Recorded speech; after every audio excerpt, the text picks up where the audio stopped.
Assalamualaikum my dear students, I hope you are all fine. Today we are going to discuss about insulin hormone. So basically आज हम insulin hormones के बारे में discuss करेंगे. Insulin एक ऐसा word है जो कि डेली रूटीन में आपने सुना होगा. नॉर्मली इंसुलिन के बारे में जो कि नॉलेज होता है वो ये है कि जब भी किसी पर्सन को या किसी पेशेंट को डायबिटीज़ होती है तो उसके ट्रीटमेंट के लिए हम बाहर से एक इंजेक्शन लगाते हैं जो कि मोस्टली पेट के अंदर लगाया जाता है, जिसे आप इंट्रापेरिटोनियल रूट भी कहते हैं.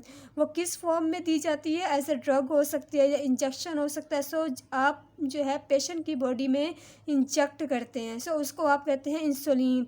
एक जनरल सा कॉन्सेप्ट है कि इंसुलिन वो है जो डायबिटीज़ से बचाता है, शुगर को कंट्रोल करने में हेल्प आउट करता है. सो आज के लेक्चर में हम डिटेल के साथ इसको डिस्कस करेंगे. इंसुलिन बेसिकली ये कहाँ से रिलीज़ होता है, शुगर को कैसे कम करता है और ब्लड ग्लूकोज लेवल के ऊपर क्या इफ़ेक्ट करता है. सो क्या ये सिर्फ डायबिटीज़ के लिए यूज़ की जाती है? ये वो लोग जिनको डायबिटीज़ नहीं है उनकी बॉडी में भी इंसुलिन होती है? अगर होती है तो कैसे वर्क परफॉर्म करती है? सो आज के लेक्चर में हम इसको डिस्कस करेंगे. सो फर्स्ट ऑफ ऑल जो है हम इंट्रोडक्शंस को देख लेते हैं. इंसुलिन हार्मोन्स, आपको पता है कि हमारी बॉडी में एक ग्लैंड होता है जिसे आप पेनक्रियास कहते हैं, उर्दू में इसको लबलबा कहते हैं. सो पेनक्रियास कितने हार्मोन्स रिलीज़ करता है? 3 हार्मोन्स रिलीज़ करता है. आपसे वाइवे में पूछ सकते हैं कि पेनक्रियास के सेल्स का नाम बताएं. सो फिर आपने बताना है कि islets of Langerhans. Langerhans basically scientist का नेम होता है. सो साइंटिस्ट ने इस सेल्स को दरियाफ्त किया था. सो वो कौन से सेल्स हैं? Alpha cells, beta cells and delta cells. Alpha cell से क्या चीज़ रिलीज़ होती है? That is glucagon. जबकि बीटा सेल से क्या चीज़ रिलीज़ होती है? इंसुलिन. डेल्टा सेल से क्या चीज़ रिलीज़ होती है? सोमैटोस्टेटिन. आपको पता है कि ग्लूकागोन का मेन फंक्शंस क्या होता है कि ये ब्लड ग्लूकोज लेवल को इंक्रीज़ करता है, जबकि इंसुलिन का फंक्शन क्या होता है कि ये हमारी बॉडी में ब्लड ग्लूकोज लेवल को कम करता है. और सोमैटोस्टेटिन क्या चीज़ होती है? ये बेसिकली इनहिबिटरी हार्मोन्स होते हैं. इंसुलिन और ग्लूकागोन के फंक्शंस को रेगुलेट करता है. सो इनहिबिटरी हार्मोन्स क्या होते हैं? इनहिबिटरी हार्मोन्स एक ऐसा हार्मोन है जो कि बॉडी में जो बाकी हार्मोन्स रिलीज़ हो रहे होते हैं लाइक एस ग्रोथ हार्मोन, इसके अलावा जो एक्स्ट्रा जो रिलीज़ हो रहे होते हैं, सो ये इस हार्मोन के ऊपर जाता है और इस हार्मोन का रिलीज़ होने की इनहिबिट करता है. सो ये इंसुलिन की प्रोडक्शन को भी कम करता है और इसके साथ साथ ग्लूकागोन की प्रोडक्शन को भी कम करता है. सो इसे आप कहते हैं इनहिबिटरी हार्मोन्स. आपको पता है कि हमारी बॉडी में एक ग्लैंड है जो कि पेनक्रियास है. पेनक्रियास एंडोक्राइन और एक्सोक्राइन के ऊपर एक्ट करता है. अब आप मुझे बता सकते हैं कि हमने ये बात डिस्कस की थी कि एंडोक्राइन एंड एक्सोक्राइन. एंडोक्राइन वो चीज़ होती है जिसमें हार्मोन सिक्रीट होते हैं, जबकि एक्सोक्राइन जो है एंजाइम सिक्रीट होते हैं. सो आप मुझे बता सकते हैं कि इसमें से जो हार्मोन्स रिलीज़ हो रहे हैं या एंजाइम. सो हार्मोन्स रिलीज़ हो रहे हैं. सो ये किस में आएगा? एंडोक्रिनोलॉजी की स्टडी में आएगा. अब आप कह सकते हैं कि इंसुलिन बेसिकली हार्मोन है. सो ये एंडोक्राइन में आएगा. इसी तरह ग्लूकागोन भी हार्मोन है, ये भी एंडोक्राइन में आएगा. सो हमारे जो मेन कंसर्न है वो है इंसुलिन. सो इंसुलिन के बारे में आज हम डिस्कस करेंगे, इसको डिटेल के साथ देख लेते हैं. ग्लूकागोन ये क्या करता है कि ये हमारी बॉडी में ग्लूकोज लेवल को इंक्रीज़ करता है, जबकि इंसुलिन क्या करता है कि हमारी बॉडी में ग्लूकोज लेवल को डिक्रीज़ करता है, कम करता है. सोमैटोस्टेटिन क्या चीज़ है? इसे आप डेल्टा सेल्स कहते हैं और ये इनहिबिटरी हार्मोन्स होते हैं. ये बेसिकली इंसुलिन और ग्लूकागोन के फंक्शंस को रेगुलेट करता है. सो वो सोमैटोस्टेटिन कहलाती है. उसके बाद इंसुलिन बेसिकली कहाँ से रिलीज़ होती है? ये किस नेचर का होता है? सो याद रखिएगा कि इंसुलिन जो है वो पेप्टाइड नेचर का होता है. It is a peptide in nature. Peptide क्या चीज़ होती है? आपको पता है कि जब छोटे छोटे अमाइनो एसिड्स को आपस में जुड़ते हैं तो किस बॉन्ड के ज़रिए से जुड़ते हैं? That is peptide. As a result फिर हमें प्रोटीन्स मिलती हैं. So it contains 51 amino acids. इसमें कितने अमाइनो एसिड्स होते हैं? 51. अगर आप इंसुलिन के स्ट्रक्चर्स को देखेंगे तो आपको कितने अमाइनो एसिड्स नजर आएंगे? That is 51 amino acids. अब मैं इस इंसुलिन को को ग्रोथ हार्मोन के साथ रिलेट करती हूँ। सो ग्रोथ हार्मोन्स की नेचर क्या थी, वो पेप्टाइड इन नेचर थी। कहाँ से रिलीज़ हुआ, एंटीरियर पिट्यूटरी ग्लैंड से, जबकि इंसुलिन क्या है, ये भी पेप्टाइड नेचर है। और ये कहाँ से रिलीज़ होता है, ये पेनक्रियास से रिलीज़ होता है, beta Langerhans cells. So growth hormones में कितने अमाइनो एसिड्स हैं, 191 अमाइनो एसिड्स हैं। सो इंसुलिन में कितने अमाइनो एसिड्स हैं, 51 अमाइनो एसिड्स हैं। It is secreted from beta Langerhans cells of pancreas. जो पेनक्रियास के सेल्स हैं, उस सेल्स का नाम क्या है, बीटा लैंगरहैंस से ये सिक्रीट होता है। ठीक हो गया। तो आपसे MCQs में पूछ सकते हैं कि जो इंसुलिन है वो कहाँ से सिक्रीट होता है, बीटा लैंगरहैंस सेल से जो है सिक्रीट होता है। अब हम आते हैं फंक्शंस ऑफ इंसुलिन के ऊपर। सो इंसुलिन का मेन फंक्शंस क्या होता है, पहला फंक्शन है इफ़ेक्ट ऑन ग्लूकोज या कार्बोहाइड्रेट्स, या आप ग्लूकोज भी लिख सकते हैं या कार्बोहाइड्रेट्स भी लिख सकते हैं। सो सपोज़ करें कि पेशेंट को डायबिटीज़ होती है। सो फिर क्या होता है कि ब्लड ग्लूकोज लेवल बढ़ जाता है। सो देखें, आप जो भी मीठा खाते हैं, शुगर खाते हैं, चाहे आप फ्रूट की शक्ल में खा रहे हैं या गन्ने की शक्ल में खा रहे हैं या शहद की शक्ल में या रोटी की शक्ल में, किसी भी शक्ल में आप जो है शुगर को या कार्बोहाइड्रेट्स को इंटेक करते हैं। सो फिर क्या होता है कि ये ब्लड में जाके वो कन्वर्ट होता है मोनोसेक्राइड्स के अंदर। सो मोनोसेक्राइड्स के होते हैं, सिंपल शुगर होते हैं। इसकी एग्जांपल है ग्लूकोज। आप किसी भी तरह का शुगर का बड़ा मॉलिक्यूल खाएंगे, वो ब्लड के अंदर जाके किस में कन्वर्ट होते हैं, ग्लूकोज के अंदर। ब्लड के लिए जो शुगर होती है वो किस शक्ल में होती है, वो ग्लूकोज में होती है। सो इसके अलावा शुगर जो है वो किसी भी शक्ल में हो, ब्लड उसको एज सच एब्सॉर्ब नहीं करता। अब आपको ब्लड ग्लूकोज समझ आ गया होगा। अब ये ग्लूकोज क्या करेगा, देखें आपका जो ब्लड है उसका एक वॉल्यूम होता है, कंसिस्टेंसी होती है, थिकनेस होती है।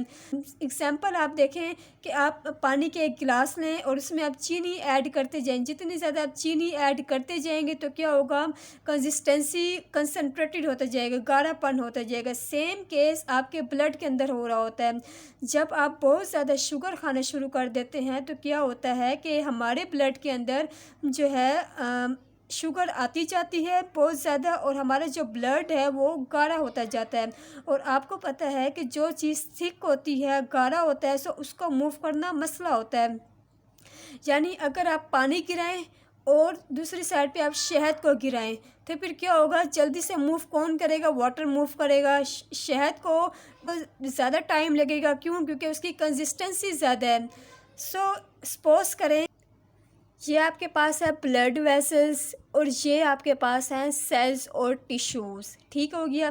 अब होना क्या चाहिए कि ब्लड के अंदर नॉर्मल शुगर होनी चाहिए। आपने बहुत ज़्यादा शुगर का जो है शुगर खा ली है, लाइक एस केक का इस्तेमाल किया है, या बहुत ज़्यादा मीठी कोई चीज़ खा ली है, जिसकी वजह से क्या होता है कि शुगर कहाँ आना शुरू हो जाती है, शुगर बेसिकली आपके ब्लड के अंदर शुगर जमा हो जाते हैं। सो एज ए रिज़ल्ट फिर क्या होता है कि ब्लड में शुगर का लेवल हाई हो जाता है, बढ़ जाता है, हाइपरग्लाइसीमिया हो जाता है।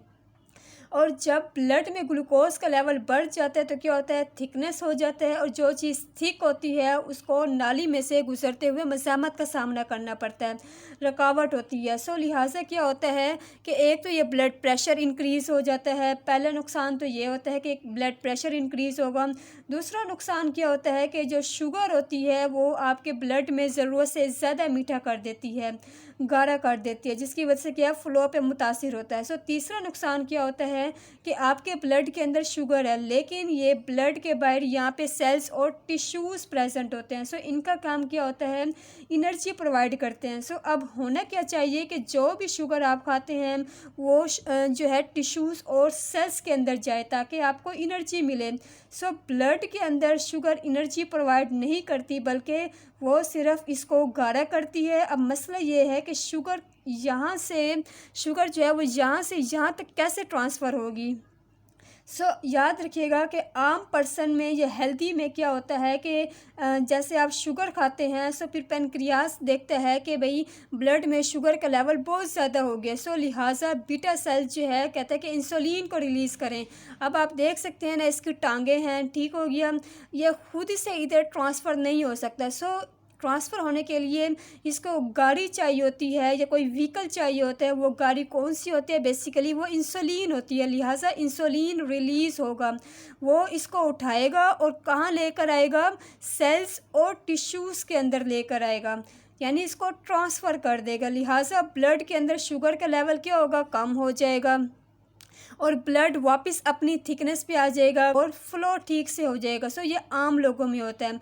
अगर आप बहुत ज़्यादा शुगर खाते हैं तो कोई मसला नहीं है। अगर आपके पैनक्रियास प्रॉपर वर्क कर रहे हैं, बीटा ठीक है, तो भी कोई मसला नहीं है। जितनी भी आप शुगर खा लेंगे तो इंसुलिन आएगा, वो इसको उठा के किधर ट्रांसफ़र कर देगा? सेल्स और टिश्यूज़ के अंदर। फिर एज अ रिज़ल्ट आपको एनर्जी मिलेगी।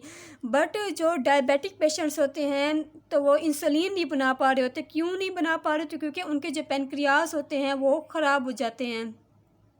सो इस वजह से क्या होता है कि उनके जो प्रॉपर ग्लैंड है वो वर्क नहीं कर रहा होता, इंसुलिन रिलीज़ नहीं होता। इस वजह से उनका जो है ब्लड ग्लूकोज लेवल इंक्रीज़ हो जाता है, जिसकी वजह से क्या होता है? वो पेशेंट डायबिटिक हो जाते हैं। ठीक हो गया। सो अब हम स्टेटमेंट को देख लेते हैं। It cause increase in the entry of glucose, ये ग्लूकोज की एंट्री करवाता है इनटू द सेल्स और टिश्यू में बाय पैसिव फैसिलिटेटेड डिफ्यूजन। ठीक हो गया। डिफ्यूजन क्या चीज़ होती है? Of movement of molecules from higher concentration to lower concentration by carrier protein. So आप देख सकते हैं यहाँ पे हायर कंसनट्रेशन थी। क्यों? क्योंकि यहाँ पे शुगर का लेवल ज़्यादा था। सो इसने फिर ट्रांसफ़र किया हायर कंसनट्रेशन से लो कंसनट्रेशन की तरफ जा रहा है। टिश्यूज़ और सेल्स के अंदर ये ट्रांसफ़र कर रहा है। ठीक हो गया। किसकी मदद से? बाय कैरियर प्रोटीन्स की मदद से। उसके बाद है it increase utilisation of glucose to produce energy, ये ग्लूकोज की यूटिलाइजेशन को इंक्रीज़ करता है ताकि हमें एनर्जी मिले। उसके बाद है it increase glycogen storage in cells. आपको पता है कि जो चीज़ जो ग्लूकोज होती है वो कहाँ पे स्टोर होती है? एक्स्ट्रा ग्लूकोज बेसिकली ग्लाइकोजन में स्टोर होती है। जो शुगर आप यूज़ करते हैं वो आपकी बॉडी ऐसा जो है एब्जॉर्ब कर लेती है। उसके बाद जो एक्स्ट्रा ग्लूकोज बच जाती है वो ग्लाइकोजन में स्टोर हो जाती है। उसके बाद है it converts glucose into fats, फिर ये ग्लूकोज कन्वर्ट होती है फैट्स के अंदर to store in adipose tissue. ठीक हो गया। सो उसके बाद है on fat metabolism. Fat metabolism के ऊपर क्या इफेक्ट होता है? It decrease lipase enzymes, lipase enzymes को डिक्रीज करता है। लाइपेज क्या है?